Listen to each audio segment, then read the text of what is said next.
राधिकाज रेसिपीमध्ये तुम्हा सर्वांचं अगदी मनापासून स्वागत आहे। आजच्या व्हिडिओमध्ये आपण अगदी मार्केटमध्ये भेटती तशी मुगाची डाळ आपण घरीच बनवणार आहोत। लहान मुलांना तर एकदम आवडीने खातात ही मुगाची डाळ। तर त्यासाठी काय काय साहित्य लागणार आहे ते आता बघूया। तत्पूर्वी तुम्ही जर आपल्या चॅनलवरती नवीन असाल तर व्हिडिओला लाईक आणि चॅनलला सबस्क्राइब करायला विसरू नका। चला तर रेसिपीला सुरुवात करूया।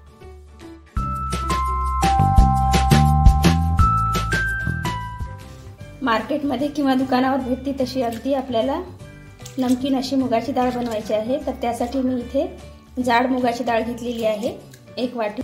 ती 4 तास अगोदर भिजत घातलेली आहे। आता आपण एका चाळणीमध्ये टाकून पाणी सगळं नितळून घेऊया आणि नंतर आपल्याला ही डाळ कपड्यावरती टाकून नंतर आपल्याला कोरडी करून घ्यायची आहे। एकदम याचं पाणी पूर्ण काढून घ्यायचं आहे आणि आता एका चाळणीमध्ये ही डाळ टाकायची आहे। ही डाळ अगोदर आपल्याला पूर्ण चाळणीमध्ये काढून घ्यायची आहे आणि याचं पूर्ण पाणी काढून घ्यायचं आहे। आपल्याला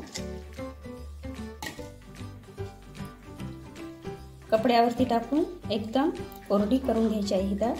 त्यानंतर आपल्याला पुढची प्रोसेस करायची आहे। या डाळीमध्ये मी भिजवताना छोटा चमचा सोडा टाकलेला आहे खाण्याचा। बघू शकता अशा प्रकारे आपण डाळ काढून घेतलेली आहे। आता कॉटनच्या कपड्यावरती टाकून आपण एकदम कोरडी डाळ करून घ्यायची आहे। बघा अशा प्रकारे आपल्याला सुती कपड्यावरती टाकून डाळ एकदम कोरडी करून घ्यायची आहे। थोडंसं पाणी जरी राहिलं तरी कपड्याने पुसून काढायचं आहे। हे डाळ आपल्याला अर्ध्या तासासाठी ही डाळ आपल्याला अशीच ठेवून द्यायची आहे। बघा या ठिकाणी मी तेल तापत ठेवलेलं आहे। आता आपण डाळ तळायला घेऊया। अशा प्रकारे आपली एकदम कोरडी डाळ झालेली आहे। ही डाळ आपल्याला चाळणीमध्ये टाकून चाळून घ्यायची आहे। अशा प्रकारे चाळणीमध्ये टाकायची आणि कढईमध्ये चाळणी धरून तळून घ्यायची आहे।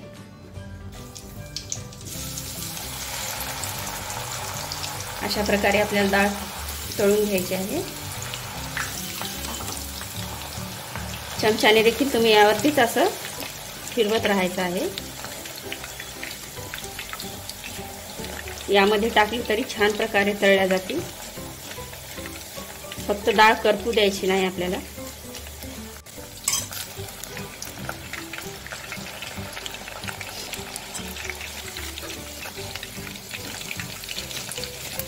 एकदम डाळ कुरकुरीत आपल्याला तळू द्यायची आहे।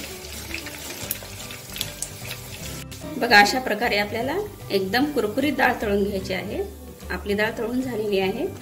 आता आपण अशा प्रकारे दुसरी पण डाळ तळून घेऊया। आपली ही डाळ एकदम लहान मुलांना आवडणारी अशी आहे।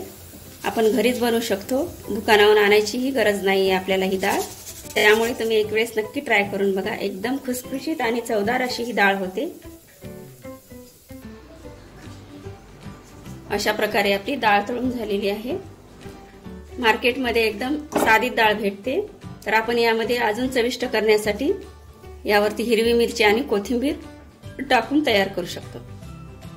बघा अशा प्रकारे आपली डाळ तळून झालेली आहे। तसं जर पाहायला गेलं तर ही डाळ साधीच असते, पण आपल्याला जर एकदम चविष्ट करायची असेल तर यामध्ये आपल्याला हिरवी मिरचीचे काप टाकायचे आहेत, कोथिंबीर आणि चाट मसाला, वरतून लिंबू पिळायचा आहे। एकदम चविष्ट अशी ही डाळ होते। एक वेळेस नक्की तुम्ही ट्राय करून बघा। लहान मुलांना तर खूप अगदी आवडीने खातात ही लहान मुलं डाळ। यामध्ये चवीनुसार मी मीठ घातलेलं आहे।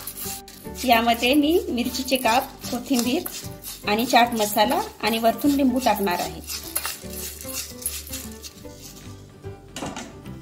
1 मिरची आहे ही तळून घेतलेली, त्याचे छोटे छोटे काप करून टाकलेले आहे। त्यानंतर चाट मसाला,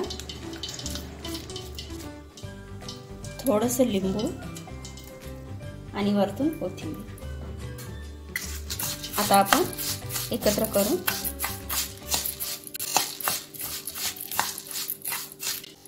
अशा प्रकारे आपली डाळ तयार झालेली आहे।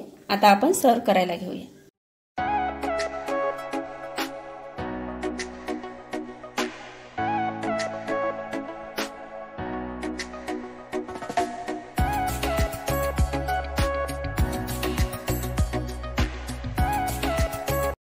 बघा अशा प्रकारे आपली कुरकुरीत मुगाची डाळ तयार झालेली आहे। व्हिडिओ आवडला असेल तर व्हिडिओला लाईक आणि चॅनलला सबस्क्राइब करायला विसरू नका। धन्यवाद।